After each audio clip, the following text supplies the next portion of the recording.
Alright, what's up guys? We're back with more. I'm gonna start this video by saying that this will probably be the last mid-core video for a bit, because with the what set just came out, it wasn't Duad, it was the Justice ones, the Heroes of Justice, or the Jump Justice Heroes, whatever bloody set came out. And I think it's time to start messing with some of those decks. So I think it's time to start getting ready for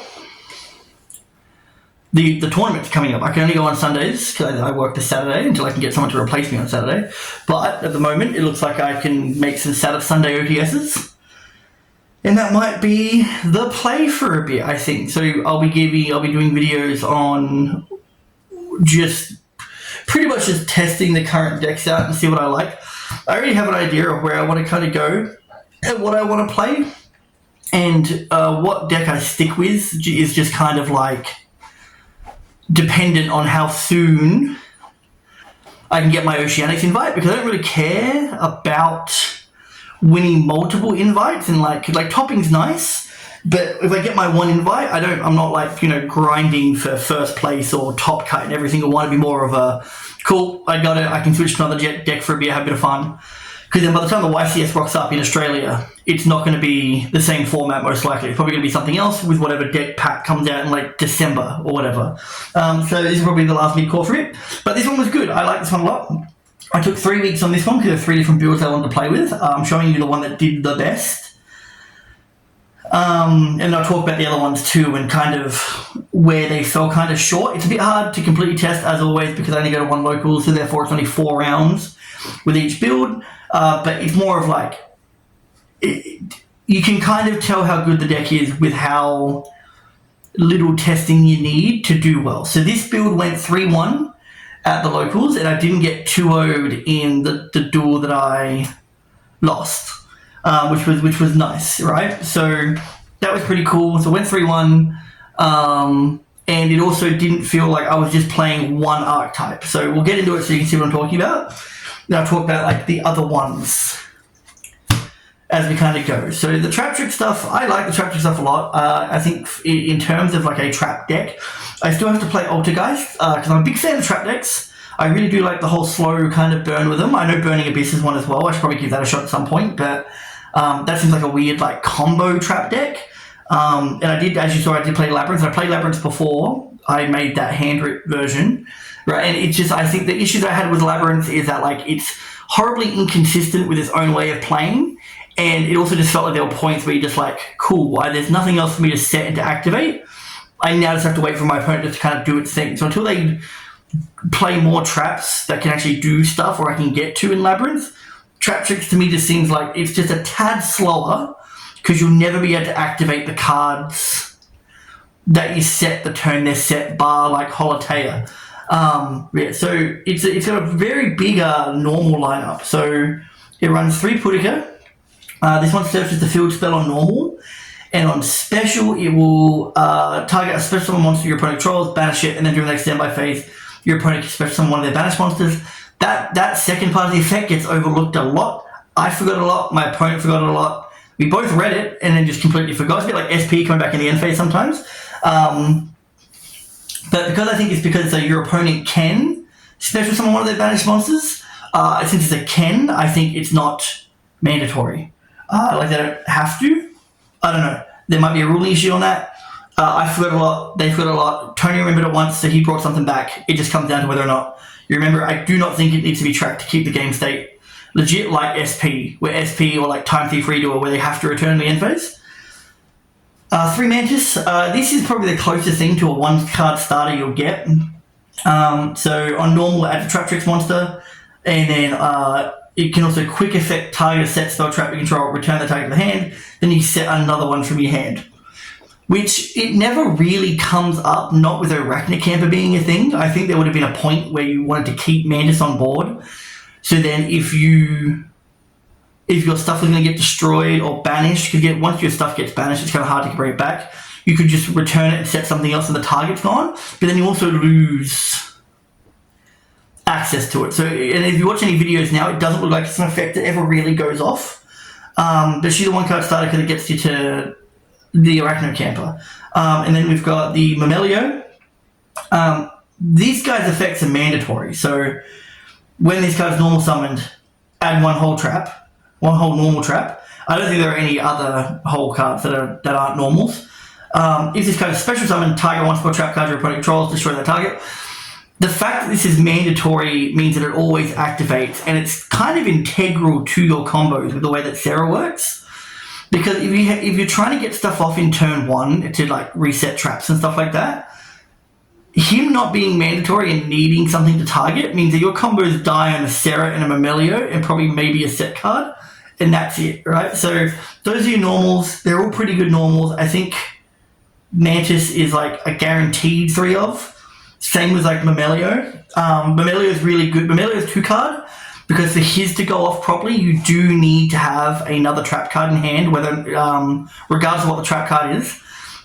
So then you can get Holotea off, because then it would be like normal, add Holotea or another trap hole. If you already got Holotea, link one into Sarah, set the Holotea, flip the Holotea, dump a trap card, summon, then that will summon another monster, and then Sarah will go off and add another one, set another trap. Then we've got Arachno Camper. I think this is like decently new support for it. You kind of can't tell whether the cards are shiny. Like Pudik is decently new, Arachno Camper is decently new. This one here is it protects your back row the first time that they'd be destroyed by card effect each turn. And a set back row, which did come up. It came up on the 3rd day, which was a different build, but still the effect comes up. Sitting on her isn't too bad. If you control a Traptrix monster, quick effect, you can special summon this card from your hand. Also, you cannot special summon monsters from the extract for the rest of the turn, except insect or plants. It's really cool that's a quick effect, because you can just hold that in hand underneath, like, a Perulia. Right, if they Perulia'd you, and you're like, well, I only want to give them one draw, and you'd still like to end on this, you can just do it in your opponent's turn instead, and just summon it from hand. It protects your back row. Sometimes you can do it if you're not going to use her as extension for whatever reason. You can just do it on your opponent's turn to stop your back row getting hit, right? Because you do that first, she comes down, then your set cards don't get destroyed. Really, really good. And then we had two Diana. 2 Diana mainly for the grind. But you'll find that like going second, you kind of side her out completely, and going first, maybe you only keep one of her in, which means you probably could play one off, but there are definitely times where opening her does suck, and you don't have anywhere else to go after that. But when this card is normal summoned, target trap monster in your graveyard, special summon in defense. When this card is special summoned, target a whole normal trap in your graveyard, set it, but banish during the end phase of your next turn, if it's still on the field. Very rare for it to still be on the field by the end of the next turn, because even if it's a whole Taya, you can just like summon it and then go off from there. And so that's the Traptrix monsters. That's the Traptrix monster lineup. And so I paired it with Mitsurugi. We got the Kusanagi, which on normal, special, or tribute will add a Mitsurugi card from graveyard or banished, except itself. And then if another reptile monster you control would be destroyed by battle or card effect, you choose this card instead. That's cool, whatever. Then one Aramasa, which adds a monster from the deck, is the same normal, special, tribute. And it protects as well. I guess they will just protect, right? Saji is the one that adds the spell trap, and then the protection, and there's a Night Sword Serpent too, because you will tribute that from the deck off of Ritual, and then summon it back. So the reason why these things work is that Feral Imps and the Traptrix monsters are all generic, which means that if you open nothing but Mitsurugi stuff, you can go into Pingulicula and still go into your Traptrix stuff, because then Pingulicula can also be used as a Link 1, right? Link 1 material, so it means you get a Arachno Camper, summon that, go your whole thing, and have the big Ritual on board, which is really neat. It's really neat. And then you got the 3 Habakiri, which it will summon and tribute, and then that sets off Saji. It just has so many effects. Rituals on this card with Mitsurugi Ritual, monsters your opponent controls lose 800 attack. I didn't even know that was a thing. That's insane. You can, I'm going to use the real copy that I have so I can actually read this stupid thing. Right, so I didn't even realize there was that. That actually might have actually made me win that last game, actually. That's actually kind of nuts. You read this card in your hand, this is the effect that matters. Special one Mitsurugi from your deck, but then tribute one monster you control, which means you just summon and tribute the same thing that you summoned. If this card is tributed, add 1 Mitsurugi card from your deck to your hand, except itself, then you can special summon this card. So you can always end on it all the time. But you're always like, you're either on like 2 8s, which is just nuts. And we don't run any 8s in the deck. And then just one of the big hand loop. So it rips a card from hand it adds a card when it's tributed, summons itself back, and then board wipes on summon. Insane card. That should be limited to 1. Everyone else talking about like prayers and stuff. If this is just at 1, it might be better to deal with. It might be a little easier to deal with. If not, maybe that gets banned, but then the deck doesn't really do anything else with that, does it? And then hand traps. Just 3 Fula, or 3 Ash. That's the monster lineup for hand traps. It's decently concise. I think the Mitsurugi stuff is cool. I think you can add it in even if you don't have access to Feral Imps. Because just having Habakiri in hand, or just not, if you don't have a normal summon Saji, not bad. Not bad at all. Not to mention, Arachnocamp unlocks you in the extra deck to insects and plants, but the Mitsurugi stuff are all rituals. So you really open up. If you go Feral Imp first, or you open up Habakiri, you can always end on it. Like, it's nuts, because you can end on, like, Sarah and Rafflesia, then go the Mitsurugi stuff. If you're scared of Nib, Rafflesia's already got you. Spells, 1 Garden. So this is what Puduka adds. An extra normal summon of a Traptrix monster. That's normally how you know that an archetype is bad, is that if the field spell needs to give an extra normal. The first time each insect or plant monster you control will be destroyed by battle each turn. It is not destroyed. That would have come up in week 1 if I'd actually played the stupid card. If I actually activated it, but I left it in my hand for some reason, because I think I got forward. I think I got forward lost, and I didn't want to keep giving him draws. So for some reason I didn't play it, even though it wouldn't do anything. But anyway, and then you can banish one monster from your one monster you control, special one Traptrix monster from your hand or graveyard, and then you can only use that once per turn. All really cool effects, by the way. It works with the deck really well. There's really cool extension there, really cool ways to get rid of stuff, which will come up in a second when I talk about stuff. We're going to talk about the extra deck. 3 prayers, everyone knows what prayers does. A ritual, everyone knows what ritual does. Called by, then the traps are 3 Holtea. Summons itself as a monster, so it's a trap monster, but it can be activated the turn it's set by sending a trap card. And then in the graveyard, you can banish it, target a Traptrix monster, summon it back. There was one duel on Friday just passed on the 3rd day. I used all 3 of that in a game and ended up winning that one, which is really cool to use all 3, because that means the game actually went for the grind game and you could utilize all your cards whether you needed to. 2 Gravediggers. This card's cracked. This card took a round off of Vanquish Soul, so he went first and bricked, whatever. It's going to happen when you require a deck, when a deck requires names and attributes. It's sometimes going to happen. But he just passed back to me. I didn't do too much because he forwarded me. And so I did, well, maybe I think he forwarded me. I just gave him 1 draw off of the Sarah. Ended up like setting 2 Gravediggers because I opened both. And then I knocked him down for 4k just because he activated, I think it was Holly Sue in hand and then Heavy Borger or something, or Caesar in hand. Something along those lines for summon, or maybe it was Jowlong or some crap like that. I just Gravediggers both, he just had to pass back, and then from that point it was just bop, with just a couple, and I could play under Nib quite well. Terrifying, if your opponent special summons a monster this turn, or has target monster your opponent controls 2 or more attack, destroy it. Then if you have a whole normal trap, you can banish one monster from your opponent's grave. Really good against Ryziel, gets rid of Duo Drive. 1 Floodgate, permanently books them, and then 3 Imperm, because it also sets off Sarah, if need be. And then we go into the extra, and this is where like some cool stuff kind of happens with the extra. So we run 3 Sarah, because she is the whole reason why the deck works. 1 non-league Traptrix monster is her requirement.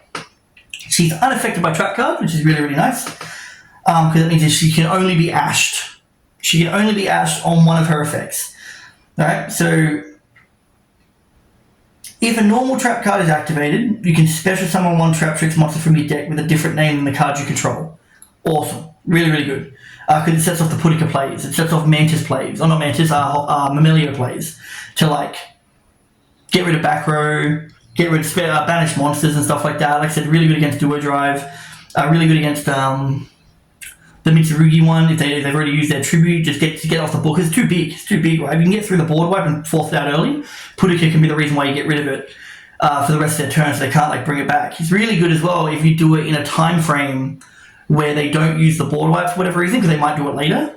If your other Traptrix monster effect is activated, you can set 1 whole normal trap directly from your deck. Once again, really good for the grind, really good to set up another Holtea. because then if like this sets a Holtea, you got a Holtea engrave, banish Holtea to bring one back at the end phase, because it's one effect per turn and only once that turn. So you bring back a Traptrix, and then you can play the other one on your turn, and then already have like a rank 4. We've got one gravity controller, and so I'm going to put this aside to talk about that in a second. But SP Little Knight, Adipus, never get summoned. I've never summoned it any time I've ever played this deck, because normally you can just kind of whittle them down.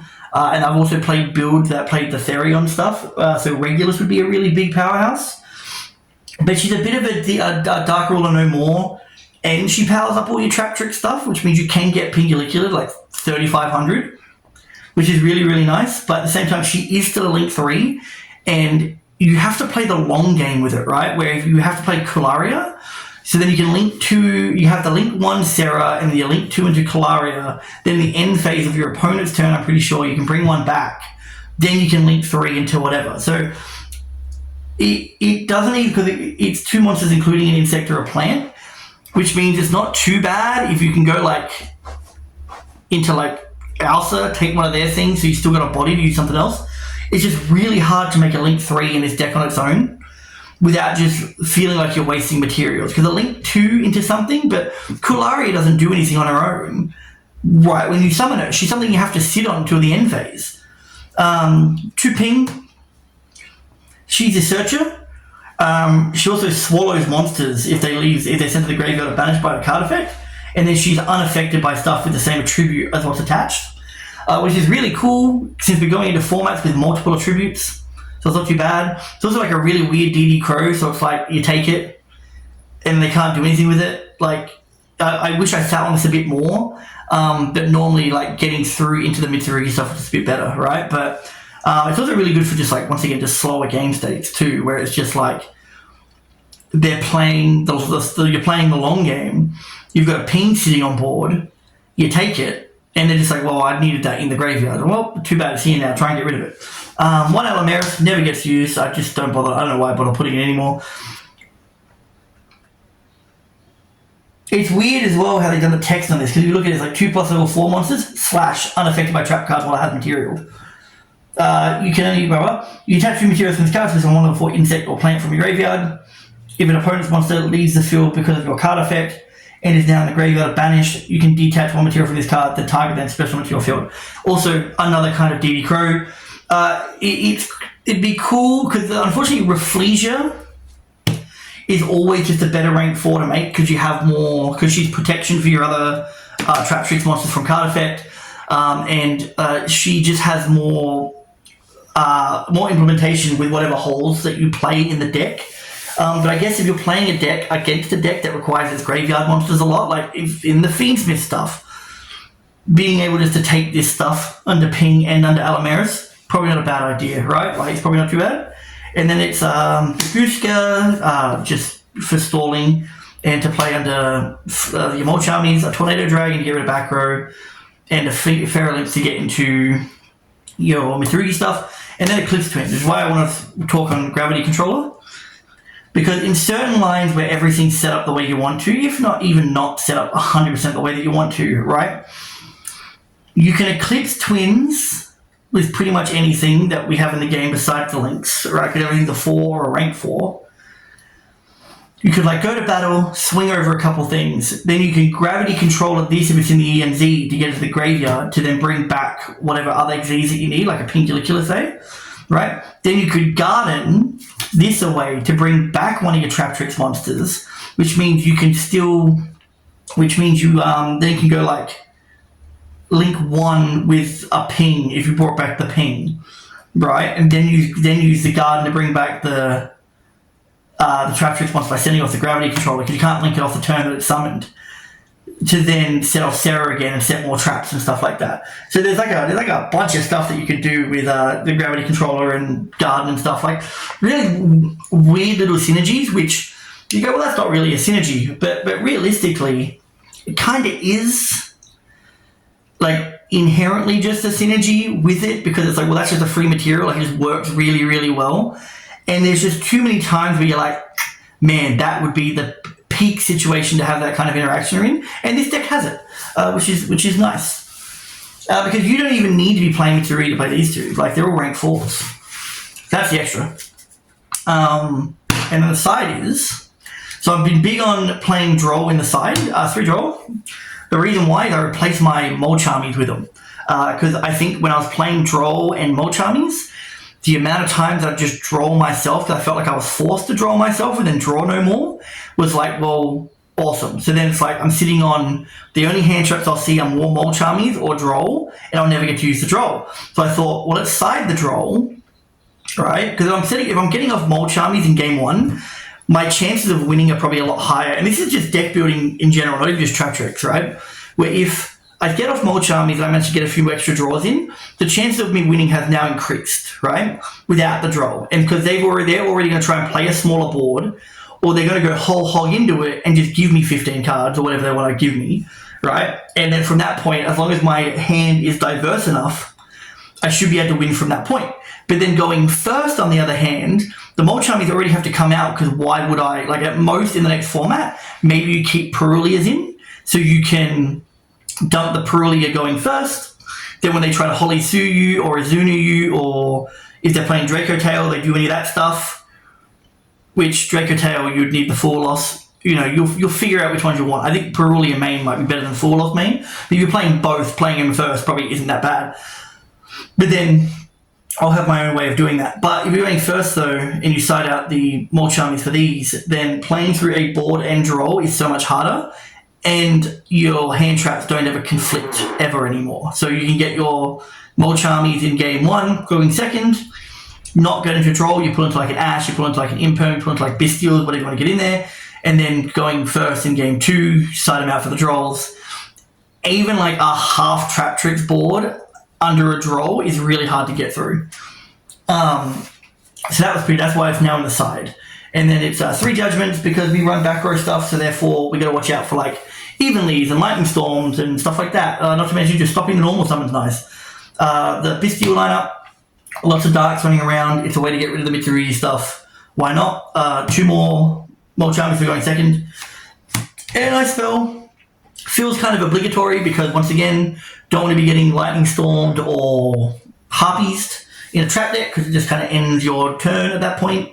And then 3 Cyclones, which I'll play go first or still in second, just depends on the deck that I'm playing against. Like, it was really good against the Lunalight deck, because I could get rid of their Pendulums. You could also do it against Perfume if you really wanted to, just to banish it before they get to banish it. But I think Lunalight Tiger is a really good banish target, because it activates on destruction too, along with field spells like Cross. A lot of the time, just like, I think there was a duel on Friday where I wasn't playing this build, I was playing the Vernasil Therion build, where just getting rid of an Imperm against this Malice player, or getting rid of the traps before going into their passing turn, like going to the end phase. They go, alright, I couldn't get anywhere, here's like a Link Karibo set 2. It's like, okay, cool, Cyclone one of them. And it's like an Imperm, like, sweet, that's enough to not have me stop straight away, I can keep playing. I think Cyclone will be hitting my main again, just because it's just too good. I think Cyclone's just broken, and it's won me too many games, especially like the Fire King format. And so that's the deck. That's what I played. I think this is the best one. This went 3-1. I played a Ryziel version on the first week, and the only difference with this deck and the Ryziel one is that I didn't play Arachno Camper at all, because she locks you into insects and plants from the extra. And a lot of the times, unlike this version where you can go Feral Imps quite early to go into Mitsurugi stuff, because it's like, cool, go ahead and nib me. All my stuff tribute gets off from being tributed anyway, so good luck. I'm going to get something back anyway. Who cares? Right? So that there locked you into Ryziel, though, in Ryziel, because then Ryziel also had issues with Sarah being on board.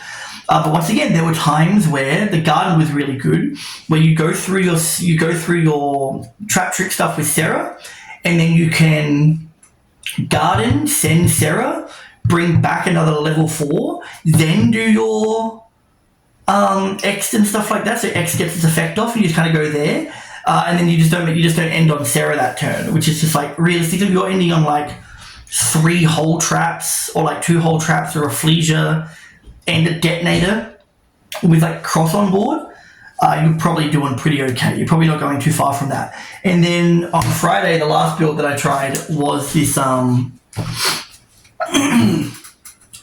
Therion Vernisylph build. Because other than this one here, which was just to get into, it's just a draw to get you into more of your, just into more non-engine ideally, or into this stuff without having to make Merrymaker. They're more fours. So they're more fours, so it should result in more bodies. It's Merrymaker into Sargus gets you into Discoloseum, which gets into Lily. Or gets you into Lily, and then Lily gets you into Discoloseum, and Discoloseum gets you this. So that's kind of how that combo works. This one here will grab plants. Most, if not all, of these are plants. Plus, so Arachnocamp is an insect, Mammalia is an insect, that's an insect, but a good chunk of them are plants. You're most likely getting a plant underneath it, and then also Discoloseum, which is Regulus. Now you've just given your deck an Omni Negate. And so the whole point of the Vernisylph stuff was that you would then play like Vesiculo for more whole cards that would go to the grave and you couldn't get back because you wouldn't go through Dionea. Make more fours so you can end on like double Rafflesia, double Baguska. Maybe you need it for the Merrymaker so you can get to the Therion stuff, so you can get to Regulus. Not to mention you can hold all of this until you get to Regulus. So let's say you run your combo, get to Regulus, activate Regulus, they nib you there, then you can keep going with this stuff, get a bunch of fours back, dump a bunch more stuff for follow-up. Like Vesiculo is a really good dump off of the little boy, because then you can like banish her and set a trap, which is really nice. So that was the idea behind that. Worked quite well, like getting into Therion, like into Regulus is really good. It ended up being like 3500 beat stick. It'll also be an Omni Negate across 2 different turns, because you're always putting Lily underneath it rather than a machine, because he requires a machine. And there was one mistake I made against the Malice dude, but I still ended up winning, where I went to Sargus going second. I side all of this out going second. I don't bother with any of this stuff going second, but because these are on the side, I just think, oh, it's there. And then I went to go get a target. I didn't have any targets, so I was just sitting on a giant Sargus when it could have been another Rafflesia or a Ping or something better, because Ping's nice, because when they banish their own cards for effects, you can just take the Malice monsters underneath Ping. Which is funny, and then because it's dark, Ping's now unaffected by dark monsters for the rest of the game, pretty much, until they can beat over her. But also, that's where Gravedigger's Trap Hole was really good too. It actually won me a game, so he had 2,100 life points left. I end up Pudica banishing his Heart's Crypta, where he goes, whatever, I'm just going to summon it back, and it's going to be twice as big now. So he activates the effect to summon it, so he loses 900 on the activation. I go Gravedigger's Trap Hole, it negates it, he loses 2k. He died from trying to bring back his own Heart Scripter. So stuff like that. That's the deck. That's the deck. I thoroughly enjoyed this little build of it. I'm a big fan of the Traptrix stuff, just because once again, it's got nothing to do with the cards themselves, everything to do with how it plays. But it just needs to be just a little faster. Sarah is one of those cards that you cannot leave unchecked, because she will just kind of just have way too much. She'll just provide way too much advantage for whoever's playing it. Like one Ash can just kind of stop you, sure, but if you let that go for a couple of turns, let a couple of Dioneas off, like you're not getting through it. What you only need to activate Gravedigger's Trap Hole 4 times. If you do that 4 times in a game, you've just won. So as long as you can keep like shuffling that back. Some people are smart, like Kitson was really good with it, where he was like I beat him game 1 in the Therion build, and then in game 2 he was very smart with his sequencing and how he did it. So then everything that he wanted to do and to get off was happening in the graveyard. There was something happening on field 2, so he'd chain it like chain 1 graveyard, chain 2 field, and then my Gravedigger's Trap Hole couldn't do anything. So there are ways to play around it, but realistically, if you get 4 off, or you got like a Rafflesia and stuff like that, like I almost wanted to play it at 3 over the Terrifying. Like realistically, I never really liked Terrifying. I'd probably just go 3 Gravediggers and like maybe 2 Floodgate and go up to like 45. So I think this is 44. I think this deck was 44. And yeah, so that's the Traptrix stuff. Like I said, this will probably be the last mid-core you see for a little bit. I will guarantee get bored of playing better at some point, so I'll go back. I've already got some decks already lined up that I want to play. But I do want to explore this format a bit before we start doing OTSs and stuff, which should be coming up soon. But whether or not I can go to them is up in the air. If it is a Sunday, I will probably go just so that I can give it a shot. Yeah, and that's it. But I'll see you guys next time. Take it easy.